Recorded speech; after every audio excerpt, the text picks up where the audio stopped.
দর্শক, নির্বাচন একেবারে কাছাকাছি চলে এসেছে। নির্বাচন আসার প্রাক্কালে আমরা নির্বাচনের নানা ধরনের বাজে খবরও আমরা দেখছি। গতকালকেই আমরা শেরপুরে একজনের মৃত্যুর খবর দেখেছি। বিএনপি জামাতের মাঝে যে কাণ্ডকারখানা সারা দেশে হচ্ছে, সেগুলো উত্তেজনা তৈরি করছে, উত্তেজনা বাড়াচ্ছে।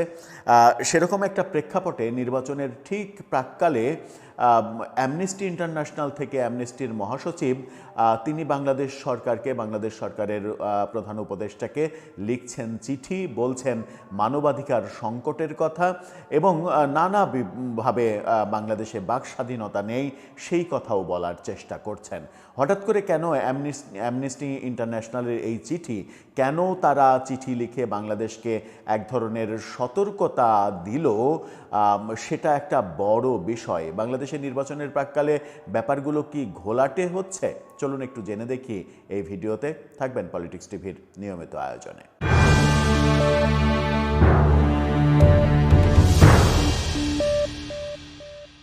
দর্শক, বলছিলাম অ্যামনেস্টি ইন্টারন্যাশনালের কথা। তাদের মহাসচিব বাংলাদেশ সরকারের কাছে যে চিঠি লিখেছে, সেই চিঠিটা বাংলাদেশের জন্য খুব একটা সুখকর নয়। সেখানে বাক স্বাধীনতা বর্তমানে নেই, আগে ছিল না, বর্তমানেও নেই। বর্তমান সরকার কোনো পরিবর্তন করতে পারেনি। সাংবাদিকদের নির্যাতন করা হচ্ছে, বিনা দোষে কারাগারে ঢোকানো হচ্ছে।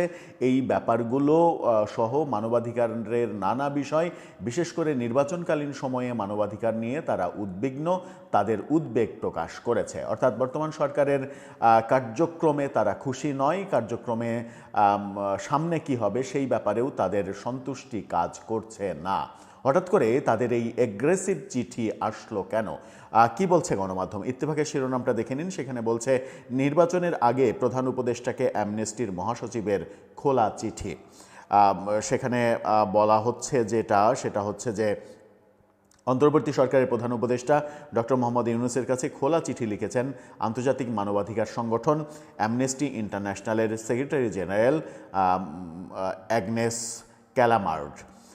চিঠিতে তিনি মানবাধিকার রক্ষা ও উন্নয়ন এবং জবাবদিহিতা নিশ্চিত করার লক্ষ্যে গঠনমূলক সংলাপের অংশ হিসেবে আসন্ন নির্বাচনের প্রাক্কালে মৌলিক অধিকার সুরক্ষা নিয়ে অ্যামনেস্টি ইন্টারন্যাশনালের উদ্বেগ এবং সুপারিশ তুলে ধরেন। অর্থাৎ বাংলাদেশের পরিস্থিতি নিয়ে অ্যামনেস্টি উদ্বেগ প্রকাশ করেছে। উদ্বেগ প্রকাশ করে তারা কিছু সুপারিশও দিয়েছে যে এই কাজগুলো করতে হবে।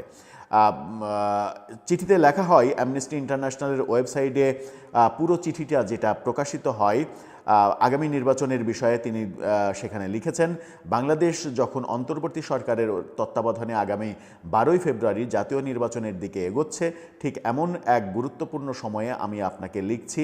এই সময়টি একদিকে যেমন বড় দায়িত্বের, তেমনি জন আস্থা পুনরুদ্ধার, সুশাসন জোরদার এবং মানবাধিকার ও আইনের শাসনের পূর্ণ সম্মান নিশ্চিত করার একটি গুরুত্বপূর্ণ সুযোগও বটে। মানবাধিকারের উপরে গুরুত্ব আরোপ করে তিনি লিখেছেন, অতীতে ধারাবাহিক বিভিন্ন সরকারের আমলে বাংলাদেশে দীর্ঘদিন ধরে গুরুতর ও স্থায়ী মানবাধিকারের লঙ্ঘন ঘটেছে। এর মধ্যে গুম, বিচার বহির্ভূত হত্যা, নির্বিচারে আটক, নির্যাতন ও অন্যান্য মানবাধিকার অপমানজনক আচরণ, মত প্রকাশের স্বাধীনতা, শান্তিপূর্ণ পরিবেশ, সমাবেশ, সংগঠনের স্বাধীনতার উপরে বিধিনিষেধ এবং সাংবাদিক, মানবাধিকার কর্মী, রাজনৈতিক বিরোধী এবং নাগরিক সমাজের প্রতিনিধিদের উপরে যে ব্যবস্থা, সেই ব্যবস্থা ব্যাপারটা দেখেছি, যা বর্তমান সময়েও পরিবর্তন হয়নি, সেই কথাটা তারা লিখেছে। এই প্রেক্ষাপটে অন্তর্বর্তী সরকারের সামনে একটি ব্যতিক্রমী সুযোগ ছিল জনগণের আস্থা ফিরিয়ে আনা, কিন্তু সেই আস্থা তারা ফিরিয়ে আনতে পারেনি, এটা অ্যামনেস্টি ইন্টারন্যাশনাল বলছে। মানবাধিকার রক্ষা, উন্নয়ন এবং জবাবদিহি নিশ্চিত করার লক্ষ্যে গঠনমূলক সংলাপের অংশ হিসেবে আসন্ন নির্বাচনের প্রাক্কালে মৌলিক অধিকার সুরক্ষা নিয়ে অ্যামনেস্টি ইন্টারন্যাশনাল যে উদ্বেগ এবং সুপারিশ তুলে ধরেছে, সেগুলোর মধ্যে রয়েছে 12ই ফেব্রুয়ারি অনুষ্ঠিতব্য নির্বাচন বাংলাদেশের জন্য এক সন্ধিক্ষণ। এই নির্বাচন এমন এক নতুন পথ নির্ধারণের সুযোগ এনে দিয়েছে, যেখানে দেশের সকল মানুষের অধিকার এবং মর্যাদা কেবল সম্মানিতই হবে না, বরং তা বিকশিত হবে। সেই সময়ে নির্যাতন, নিষ্ঠুরতা, অমানবিক অপমানজনক আচরণ, শাস্তি, অর্থনৈতিক, সামাজিক, সাংস্কৃতিক অধিকার সনদ সহ আইন, নীতি, বল প্রয়োগ, এই ব্যাপারগুলো এই ব্যাপারগুলো নিয়ে সরকারকে সচেতন থাকতে হবে এবং এই ব্যাপারগুলো লঙ্ঘন যেন আর না ঘটে সেটা তাদেরকে দেখতে হবে। নির্বাচনের আগে সময়কালে মত প্রকাশের স্বাধীনতা, শান্তিপূর্ণ সমাবেশের অধিকার এবং সংগঠনের স্বাধীনতা বিশেষভাবে গুরুত্বপূর্ণ, যেটা বর্তমান সময়ে নেই। মত প্রকাশের স্বাধীনতা এবং সংগঠনের স্বাধীনতা সেটা তারা বলেছে, সরাসরি বলেছে, ইঙ্গিতপূর্ণভাবেও বলেছে। তারা বলছে যে রাজনৈতিক দল, ট্রেড ইউনিয়ন, ছাত্র সংগঠন, সাংবাদিক, মানবাধিকার কর্মী, নাগরিক সমাজ সংগঠন সহ ব্যক্তি ও গোষ্ঠীগুলোর জন্য ভয়, ভীতি, নজরদারি, হয়রানি এবং প্রতিশোধের আশঙ্কা ছাড়াই কথা বলা, সংগঠিত হওয়া সহ নানা অনলাইন অফলাইনে অনেক ব্যাপার তারা উল্লেখ করেছে। গ্রেপ্তার, ভীত সন্ত্রস্ত, হামলার শিকার এই ব্যাপারগুলো যেন না হয় তারা সেই জন্য বলেছে। সাংবাদিকদের বিরুদ্ধে কথিত রাজনৈতিক মতাদর্শ বা সম্পৃক্ততার কারণে অপব্যবহার নিয়ে গভীর উদ্বেগ প্রকাশ করেছে।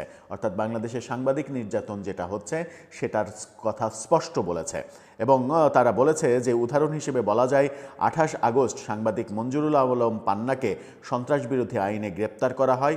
এর একদিন আগে মুক্তিযুদ্ধ ও সংবিধান নিয়ে একটি গোলটেবিল বৈঠক আলোচনায় তাকে সাবেক প্রধানমন্ত্রী শেখ হাসিনার সমর্থক এবং অন্তর্বর্তী সরকার উৎখাতের ষড়যন্ত্রে জড়িত বলে অভিযুক্ত করা হয়েছিল। এই একইভাবে 15 ডিসেম্বর সাংবাদিক আনিস আলমগীরকে আওয়ামী লীগের পক্ষে প্রচারণার অভিযোগে গ্রেপ্তার করা হয়, যেগুলো সমর্থনযোগ্য না, যেগুলো সাংবাদিকের অধিকার এবং সাংবাদিকের যে বাক স্বাধীনতা সেগুলো কেড়ে নেওয়া, সেগুলো লঙ্ঘন, এই ব্যাপারগুলো অ্যামনেস্টি ইন্টারন্যাশনাল বলছে।